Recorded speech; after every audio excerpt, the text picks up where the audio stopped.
Hello again, everybody. It's T here with Prepared Passages, coming back to you with another Myth and Measure. This one is another Land and Sea edition. So I wanted to talk to you guys today because, again, the land and sea are usually those things that can be interpreted to both places. It doesn't matter if you're on a boat or you're not on a boat. It's not only applicable to being on the boat. It also includes just like living on your everyday. So one thing that I hear often is I don't need CPR. Like medical professionals won't. If something happens, I'm gonna call 911 and somebody's going to come. But the thing about that is that most emergencies actually start with you, right? If you're the person who's closest to the emergency, then you're the person who has the opportunity to activate and actually start helping the outcome of the emergency. If you don't know what to do and you're panicking and you're running around and nothing is happening, then the person who has the emergency's outcome lessens but within seconds, right? And so usually on the land, if you're in a major city, you know, the police can be there in 3 or 4 minutes, or the ambulance can be there in 3 or 4 minutes. Let's just say that's great timing, right?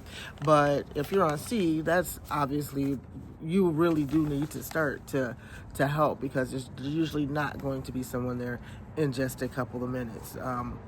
The next thing about that is that you have to understand the amount of time that people can have things like that stop, right? Like when you're performing CPR, you are literally acting as that person's heart to keep it beating.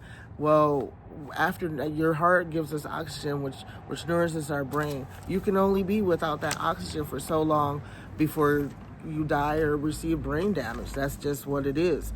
So those seconds, those minutes, those beats, they matter tremendously to the person who is having the incident. So the people who will usually be around are the people closest to them, right? It could be coworkers if they're at work, it could be friends, it could be family, but not panicking and knowing what to do. This is all about sequence, right? Like, boom, somebody goes down, you're like, what most people's reaction immediately, unless they have trained for this, is what do I do? You know, or like they look around to each other like, what do we do? Like, and so this prepared passages helps you.